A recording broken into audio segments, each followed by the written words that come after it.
Facebook, and we will pray with you there and have a phone call with you if you prefer. Let me do a quick prayer, and we'll bring up Dr. Sutton. So, Father, we just thank you for your blessings. We thank you for Dr. Sutton and his willingness and the wisdom that you've imparted to him. We pray, Lord, that we would have ears to hear and to discern, that his words would be filling to our hearts, minds, and soul. Lord, that you would be with him and guide his words. And we pray these things in Jesus' name. Amen. Amen. Amen. Hey there. Are we on? Oh, there we go. Took a minute. I love little baby ducks, old pickup trucks, slow-moving trains, and rain. I love little country streams, sleep without dreams, Sunday school in May, and hay. And I love you too. I love leaves in the wind, pictures of my friends, birds of the world, and squirrels. I love coffee in a cup, little fuzzy pups, bourbon in a glass, and grass. And I love you too. I love honest open smiles, kisses from a child, tomatoes on the vine, and onions. I love winners when they cry, losers when they try, music when it's good, and life. And I love you too. Sing that with me. And I turn and sing it to the person sitting next to you. And I love you too. Oh, give yourself a hand. You did marginal.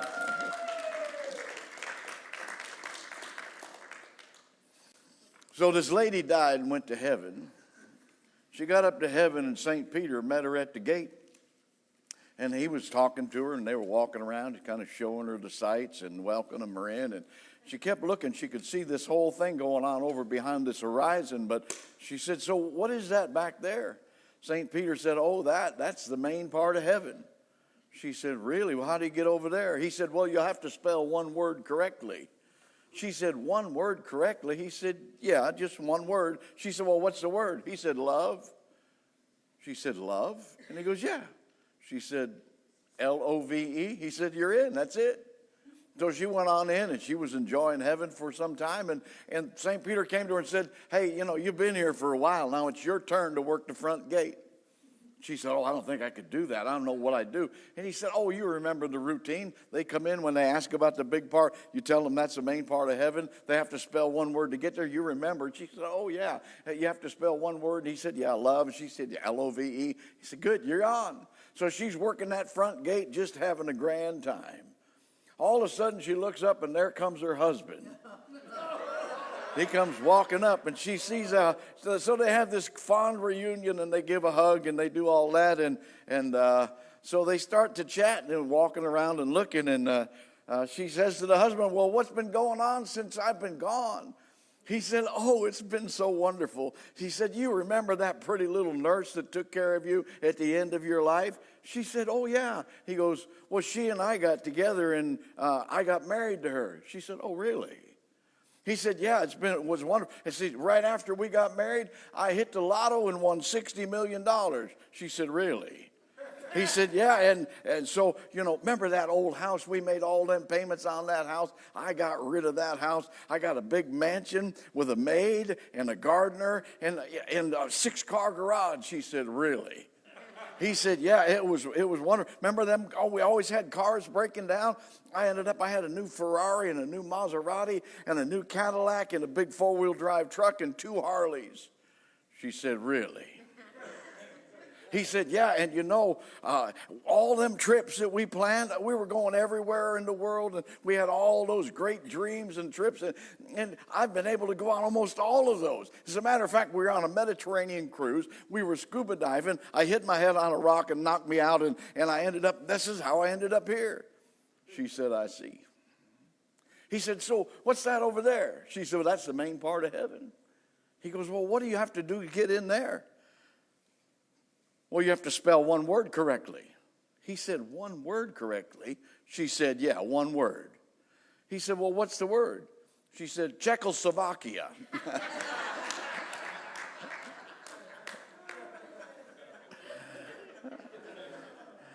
Hell hath no fury like a woman scorned. Isn't that right? So tonight we're on step number 8. Made a list of all persons we had harmed and became willing to make amends to them all. And the principle is called brotherly love. That's the primary principle. There's lots of principles that we can go on. There's a basic outline of those principles that I got back in 1985.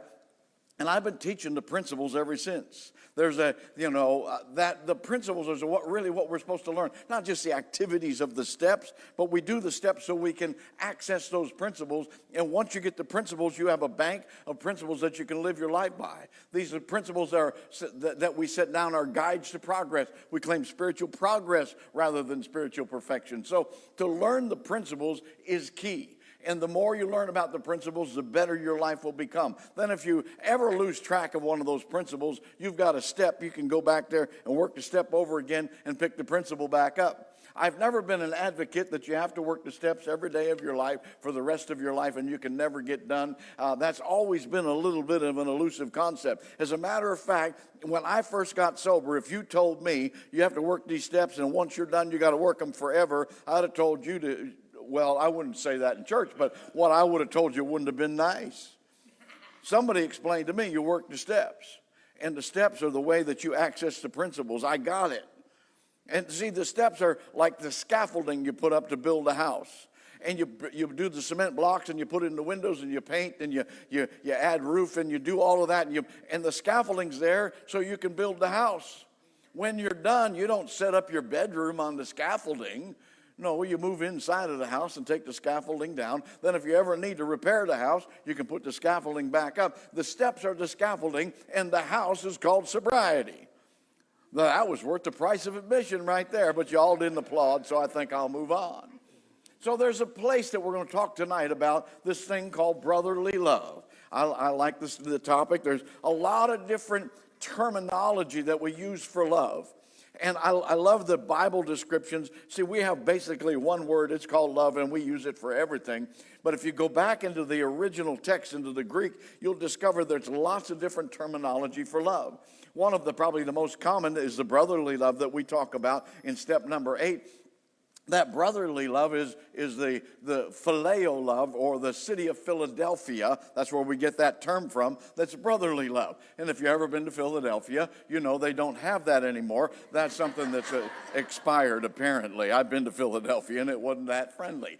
Anyhow, brotherly love. You get what the idea is. Of course, it's compared to like eros love. Eros love is sexual love. That's where we get erotica from. And there's some different kinds. There's devotional love, which is storge, which is like a family love, that we have love in our family. There's sacrificial love that will cost you something. There's compassion, and we understand about compassion. It's that urgency to help that person that we see is in the same dilemma that we were in. All the different descriptions of love, but we start with this love called brotherly love. Matthew 22:38 says, this is the first and great commandment, and the second is like it, to love your neighbor as yourself. A new commandment I give you, that you love one another, just as I have loved you. You are also to love one another. By this all people will know that you're my disciples, if you have love for one another, not if you have a big banner in front of your church or you do a potluck. They won't know that. They'll know that you're the disciples of Christ if you love one another. And so I think we probably fall a little short of that sometimes. Amen? No, not this church. Apparently not. No. So what we do, particularly in recovery, but in the church as well, we banter about the term unconditional love. It's like some kind of grand spiritual plateau, but unconditional love is actually the lesser form of love. It is the first rung on the ladder, the love ladder. When we begin to describe kinds of love, the unconditional love, we just think that's just the greatest thing that could have ever happened. But unconditional love is neutral love. Unconditional love is non-committal love. Unconditional love is, I just love everybody. And probably not. If you really want to get down to it, probably you don't either, so don't look at me in that tone of voice. Probably not. But we understand that. But that's the unconditional love, or that brotherly love. That was what we had in the hippie movement. Was anybody around during the hippie movement in the 70s? There was a couple of you. They told me if you can remember the 60s and 70s, you probably weren't there. So that's another whole subject. I think I was there part of the time anyhow. The 70s, they had the peace and love movement. They put little peace signs on the side of their VW vans, and they rode around. They let your hair grow long and walked around, and they did Woodstock and all. You remember the hippies, right? And we love everybody except for the man. You remember they talked about the man, the police. You know, we didn't love the police. We didn't love the Marines coming back from Vietnam. No, those are bad people, bad people. The hippies didn't love the politicians. The hippies didn't love the Jesus freaks. The hippies didn't love the religious order. The hippies didn't love the capitalists. They just loved everybody. Can you see the error or not? They didn't love everybody. It was unconditional love, meant, you know, I'm not committed to anything. And the hippies didn't really have it anyhow. When we talk about that in AA, in the AA circles, it says love and tolerance is our code. Love and tolerance. Well, they don't seem to be mutually exclusive terms. Love and tolerance. I love you. Now I tolerate you. I put up with you. Hello, this sounds like marriage, doesn't it? I love you, and now I'm going to tolerate you. We have that love. Oh, hallelujah. It's unconditional. I love everybody. You're a liar, but you'll get it later, and then you learn how to tolerate them. At that juncture, when it changes from love and tolerance, when it changes one from the other, we have to really look at brotherly love or unconditional love. Beyond the level of brotherly love or unconditional love comes love with conditions. This conditioned love is so that we can place conditions on the love that we have in order to optimize it, so that I can love you in the best way possible. This is called absolute love, and it's a higher form of love than unconditional love. Let me help you. I see some of you seem confused already. You'll catch up after a while.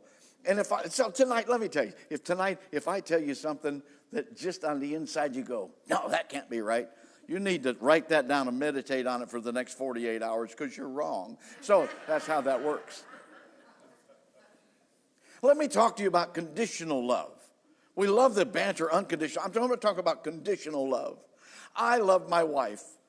My wife and I got married.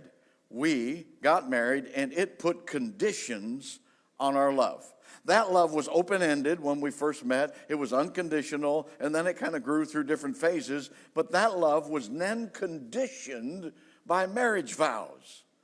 And marriage vows bring the love to a whole different level, and it's no longer unconditional love. It's love that's conditioned. Conditional love, the condition of parenting. How many are parents in here? Man, now there's a place you're going to learn about how to love or not. The parenting, the conditions of parenting. When you become a parent, the first day you see that child, it's unconditional. And they eventually become a teenager, and by golly, now there's some conditions on this deal. It has a responsibility to it. When they're 3 years old, you teach them how not to poop in their diaper anymore. You know, you teach them how to speak words. You teach them how to play the piano, and you make them do their practice. And they have to do their numbers, and they have to do their letters, and you love them enough to make them do it. And by the time they're 10 or 11, they should be cleaning their own room and vacuuming the house while you're at work. I mean, we know that's not true, but it should be, you know. You teach them how to cook, and you teach them how to do that, so by the time they're 14, they're model citizens, and they're prepping with a second job so they can go to college.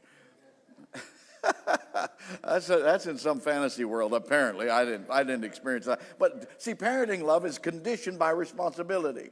The conditions of AA home group or sponsorship or a Celebrate Recovery, there's conditional love here. At the beginning, it's unconditional. You walk in, we don't care what you smell like, what you look like, but after you've come 2 or 3 times, you need to bathe. You know, we put a condition on it.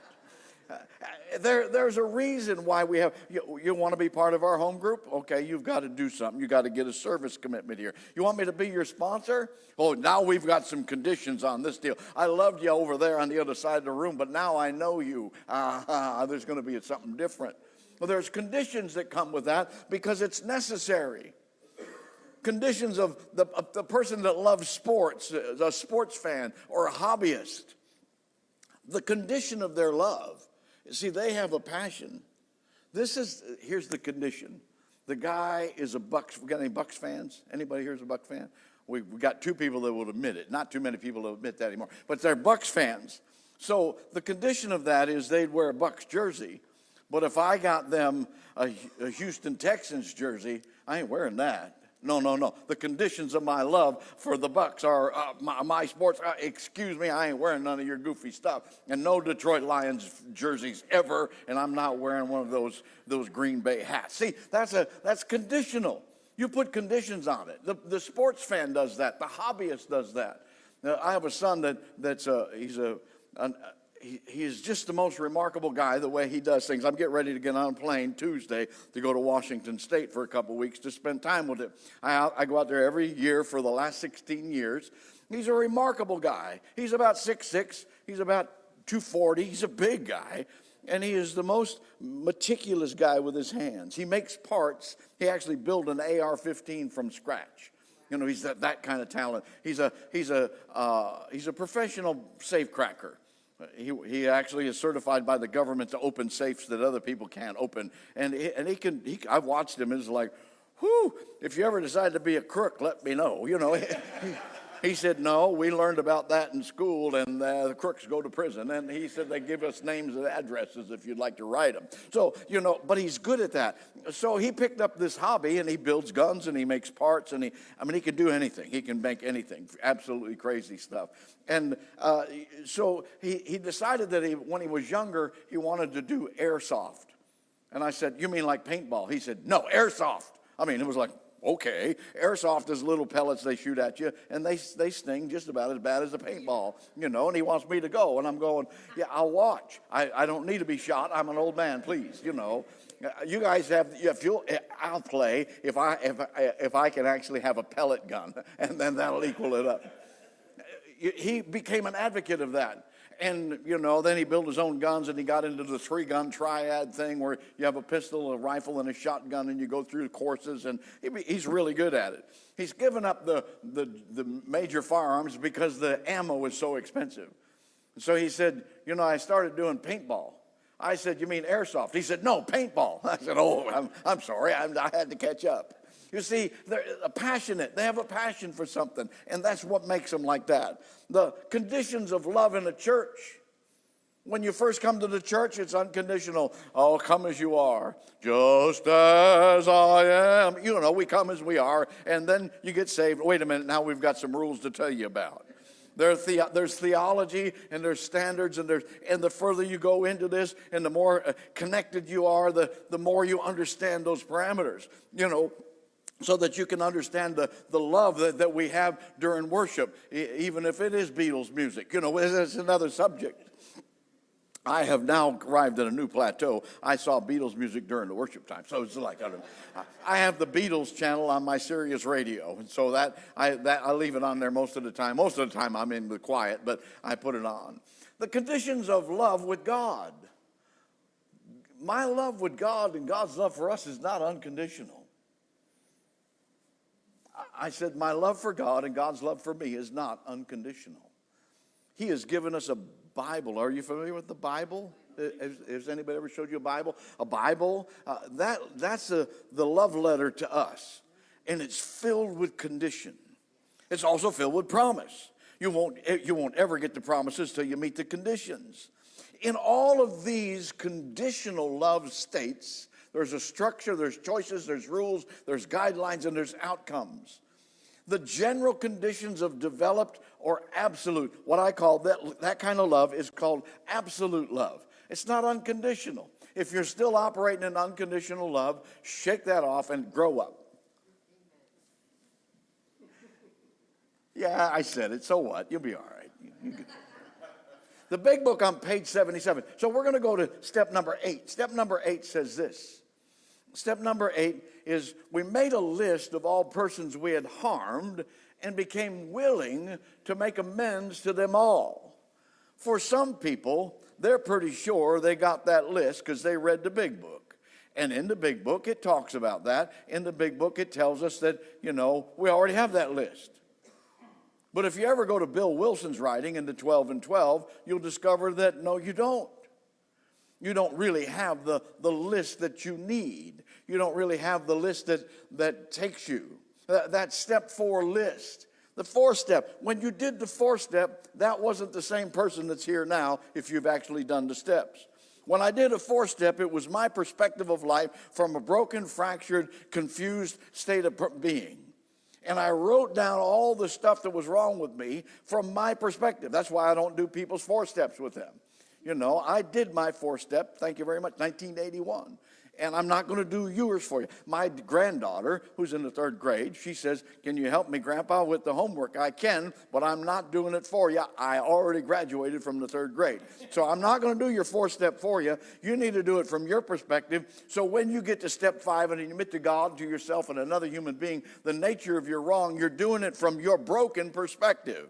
So that when you get into step 5, somebody can point out to you that you are crazy. So that works out pretty well. That's your perspective? Really? That's what you really think, huh? It's an amazing thing. If you listen to 5th steps, you'd find that out. So we do that. And when we finish that admittance process and we lay that all out, then we went to step number 6, where God removed the character defects from us. Wait a minute. Yes, he did. If you haven't got them removed, then you're still on step 6. Go back and do step 6 again.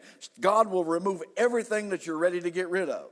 And in the 12 and 12 writing about step 6, it says there only one question remains: are you entirely ready or not? That's the only question that you really need to ask yourself if you're going to get rid of this stuff. God removed from me anger. I was an angry man. I wasn't angry at you. I was angry. And then you came along. Now it's your turn. And some people have that, I was an angry man. I'm no longer an angry man. God removed that. I had to have a bad guy. I no longer need a bad guy. I was angry. God removed the anger. I said he removed the anger. No, wait, let me try it over. I said he removed the anger. He took it. I'm no longer angry. There's a difference between an angry man and a man that got angry. Does it mean I've never gotten frustrated or agitated or irritated? No, don't be ridiculous. It does mean that I'm no longer that angry, writhing, fuming person that I was. Angry at everybody and everything. The same with fear. I was terrified. I had panic attacks. I had all of that junk going on. God removed it. Does it mean I've never been afraid? No, in sobriety, twice I've had a gun pointed at me. That should make you afraid, or you need meds. So there's another subject. God removes the character defects in step 6, and he takes all of that stuff from us. And then we go to step 7, where we begin to attain things. The shortcomings, where we came up short, we no longer have. We didn't get all the stuff we needed. And in the writing of the 12 and 12 on page about step 7, it says the attainment of greater humility is the foundation principle for each of AA's 12 steps. That I am going to gain things into my life. There's going to be things that will come into my life that will fill me up and make me a whole person. Now I'm ready to do step 8.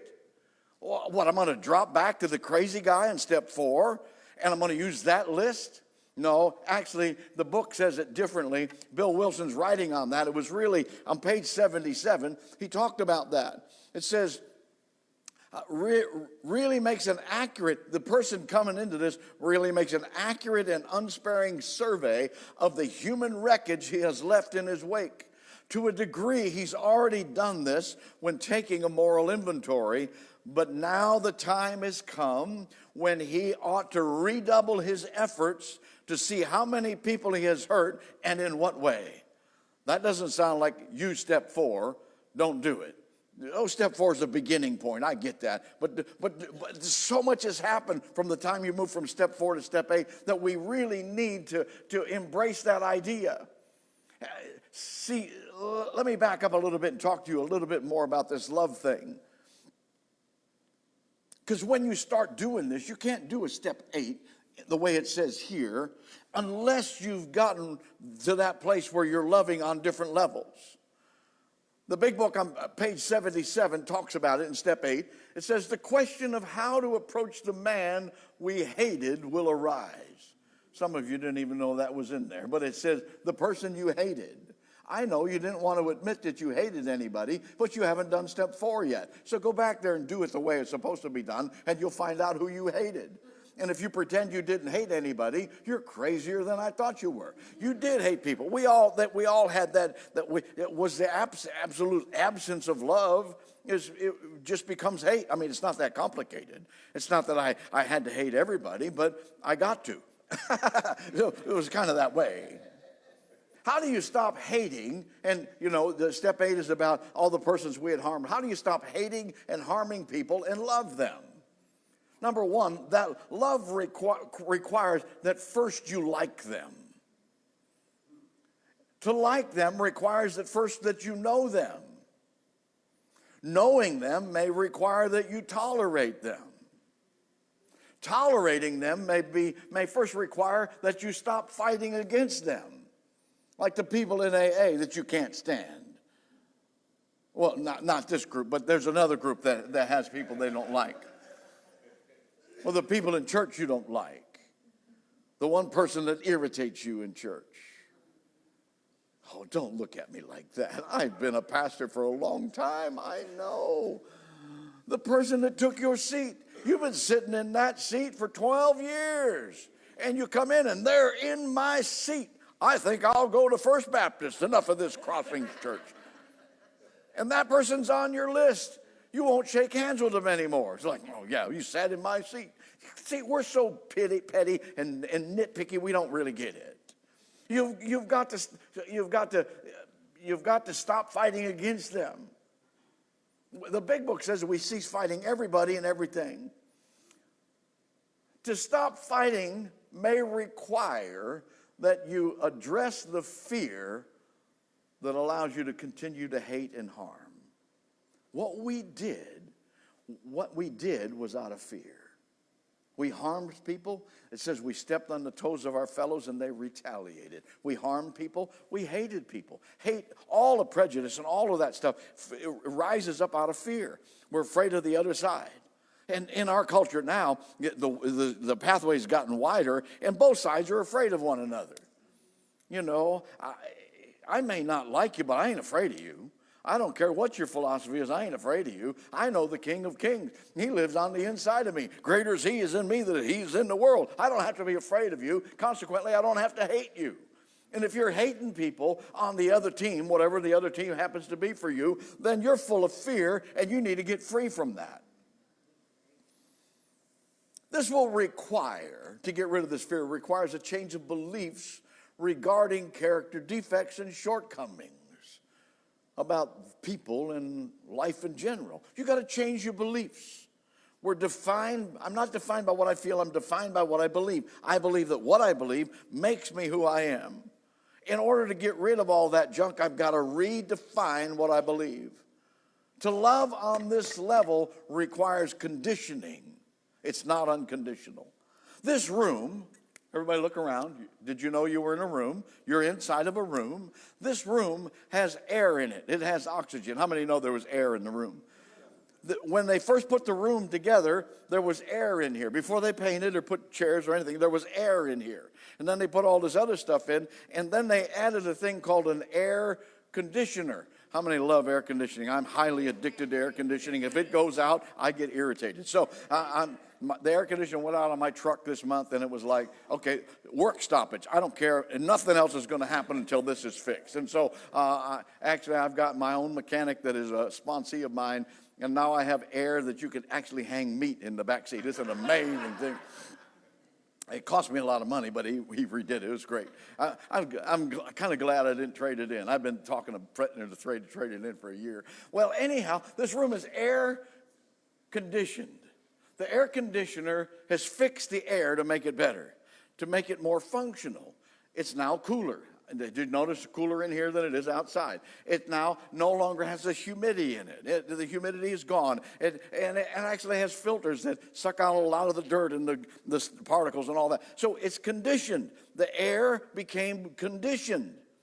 The air was here before, but it wasn't conditioned, so it was not very functional. Love was there, but it wasn't conditioned by anything, and so it was very dysfunctional. It was kind of passive. It was a disconnected love. And all the love that we come to, it has to come connected in some way. True love exists when somebody has passed the correct moral judgment on you and is under no illusions of who you are and what you're like, but loves you anyhow. There comes a moral judgment, and we have that. We have that. That's what moves it from unconditional to conditional. When we talk about compassion from the Latin, it means, that word compassion out of the Latin, means to make a moral judgment about a situation, placing ourselves in the circumstances of others, and to do with empathy and passion to respond to that. When you see injustice and call it such, you pass moral judgment about it. If you're compassionate, you will do something about it. Compassion and love cannot exist without moral judgment. We do not make the world a more loving place by getting rid of morality, perhaps a lot less caring and compassionate place. This morality is a real key. It's a problem. The big challenge for those who ascribe to atheism. Atheism, there's no basis for a moral standard. If there's a moral standard that's common to mankind, then there must be a moral lawgiver. You can take the atheist right to the mat with that one. Get him. God's love for us cannot exist without judgment. Without judgment, there is no transformation. And without transformation, we are not in a state that we can enjoy a relationship with God. The unregenerated you didn't like God, didn't even want to hear about God. You were not capable of having a relationship with God until you had transformation, and transformation did not come until there was a moral standard put in place and a moral judgment passed. See, this is absolute love. It's greater than unconditional love. It's greater than some of those other levels of love. It's absolute. It's infinite. It's complete. It's consummate. This love comes with conditions. It includes expectations and agreements and promises. One of the tremendous features of this absolute love is trust. It both requires trust and it produces trust. This applies, it applies when we speak of God's love for us or our love for God. Unconditional love in the same realm as an unconditional understanding of God. That's why it doesn't work. Anything I decide God to be, that's what they tell me. You can be whatever you choose to call God. Are you kidding? You haven't been able to pay your power bill in 90 days. Now you're going to create God. That's your next magic trick, really? You're just going to make something up and call it God? That's just dumb. You ought to read the big book. It doesn't say that at all. That's not really, we have an approach to God which is different than creating God. A God as we understand him is different than a God that I fabricated. And so when we look at this idea that this unconditional understanding of God, that's where we get the unconditional love, because we want to continue to make it up as we go. Ephesians 3:19 says this, I ask you that you'll know the love of Christ that's beyond knowledge, so that you will be filled entirely with the fullness of God. Love with condition, or absolute love, begins with an accurate depiction of God. 1 John 3:20 says, for if our heart condemns us, this is one of my favorite verses. If my heart condemns me, if your heart condemns you, say, I'm listening now, go ahead. If your heart condemns you, God is greater than your heart and knows all things. Beloved, if our heart condemns us not, then we have confidence towards God, and whatsoever we ask, we receive of him, because we keep his commandments and do those things that are pleasing in his sight. This love that we talk about is conditioned by God's grace. What is at the core of step 8? Learning to love. That's really at the core of it. Because you can't do a step 8 until you learn to love. And the reason you haven't learned to love is in the 12 and 12 on page 80. It says, defective relationships with other human beings have nearly always been the immediate cause of our woes, including our alcoholism. I should read that to you again. Defective relations with other human beings have nearly always been the immediate cause of our woes, including alcoholism. Bill Wilson wrote that. What causes my alcoholism? Defective relationships. What causes me not to make an accurate list in step 8? Defective relationships. How do I get rid of defective relationships? I redefine what love looks like, and I go back to step 6 and ask God to remove the defective parts of my ability to have a relationship with another person. Are you all doing okay so far? Yes. I gave you a lot of information. Your brain should be smoking by now.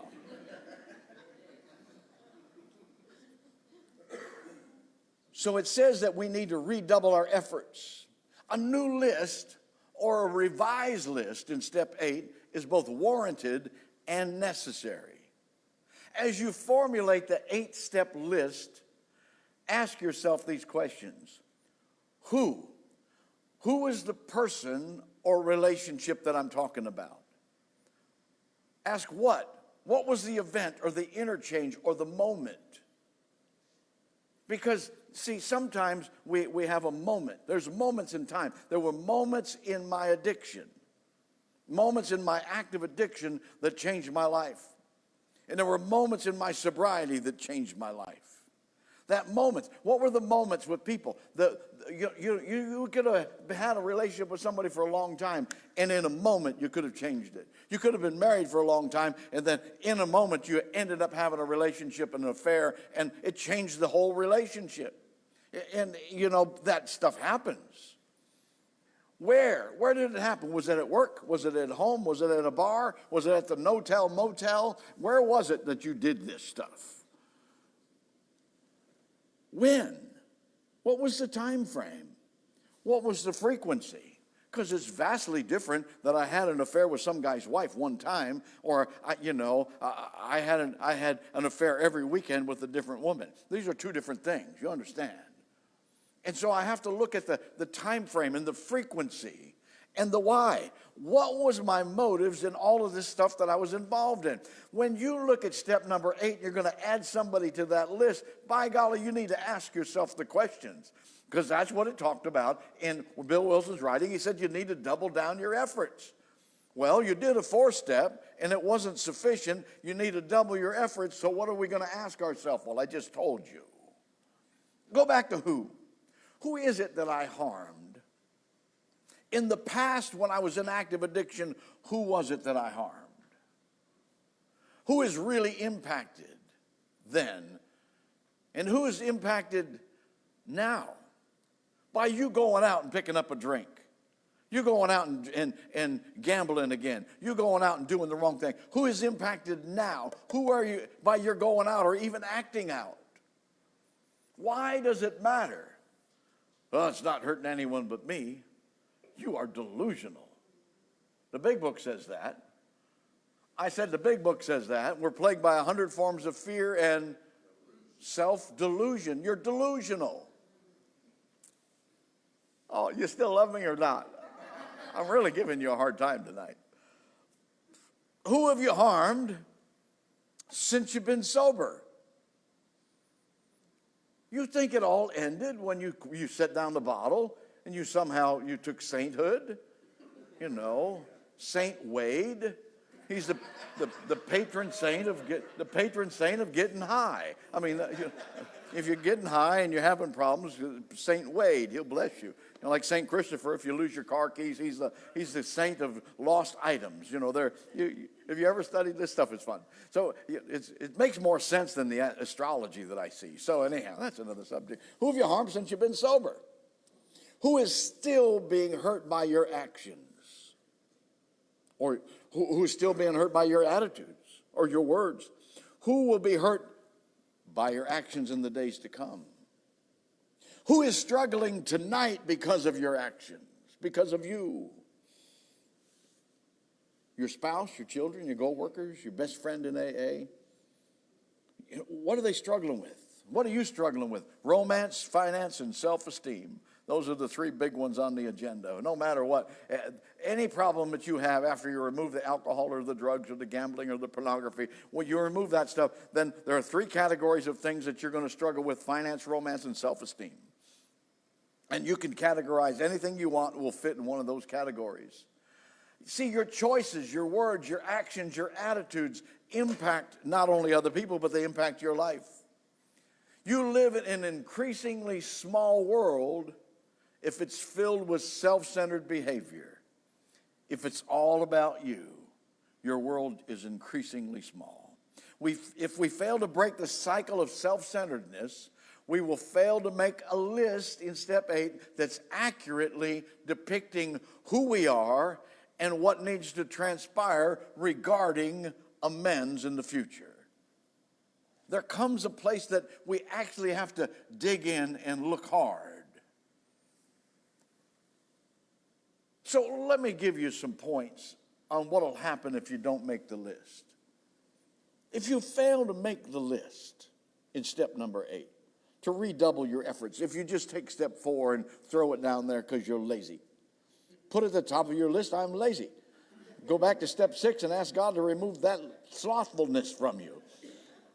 You don't want to do a step 8 list because you're lazy. Would you like me to be your sponsor? Boy, I'll fix you right up, let me tell you. Failure to make a list in step 8, number 1, will cause you to fail in step 9. Your amends thing is going to be all over the map if you don't make a list. Number 2, failure to make a list will allow you to perpetually feel there's something undone. There's always a sense of impending doom. Looking over my shoulder, who's following me? You got to make this list. You got to be accurate with it. Number 3, failure to make the list will open the path to skip those you don't like or you hate. You can't identify them because they're over there. They're over in that unconditional love pile. You sort through that pile. There's a lot of people over there you need to make amends to. In doing it, it damaged the general perception of the effectiveness of our recovery. If you skip the general effectiveness of the recovery program, Celebrate, Recovery Church Movement, AA, NACA, doesn't matter. The effectiveness of that is put into question in our culture, and we don't need it being put into question in our culture. Number 4, failure to make the list will produce more harm to those who would expect you to make amends. They know the program better than some of you. They've been studying the program. They've been watching Mom on TV. You know that TV show, Mom? It's about a lady in AA and her daughter. I guess she's in AA. I've never really watched it. I saw it on there a couple of times, and they irritated me, so I moved on because I couldn't find unconditional love or anything else for it. But there's a show out there about AA, about 12-step program. And they're in the movies, and it's become popular out of Hollywood. Seinfeld even had one on this amends thing. There was a Seinfeld episode. So it was amazing. And people know the program better than you. You've been drunk for 25 years. What do you know about the program? You got sobered up and think you know everything. These people have been studying. They've been studying you. They've been looking at you trying to figure out what to do for a long time. They've been praying for you. Don't think that you got up to this place by yourself. They've been praying for you. They've been praying, God, we need help with this guy. Do something with him. Kill him if you have to, but let's fix it. They've been praying for you. And now you're not going to make amends? They'll keep praying for you. It might not get good for you. You wonder why people end up going back. Well, it could be. Failure to make the list, number 5, will keep you trapped in guilt. Because anything that you don't resolve, there'll be guilt. Guilt is a normal human emotional response from doing the wrong thing. Number 6, failure to make the list will block you from an effective connection with God because this is part of God's plan. Number 7, failure to make the list will stall out and eventually reverse your growth in recovery. You'll go backwards. If you don't make the list, you will go backwards. There are points in sobriety, points in the steps. If you don't do it, you'll end up going backwards. Number 8, the last one I'll give you. Failure to make the list for step number 8 is the beginning point of relapse. It's the place where relapse starts. We have to make a list, and we have to be thorough. And you have to go back and do it, and do it right. Made a list of all persons we had harmed and became willing to make amends to them all. Welcome to your new life.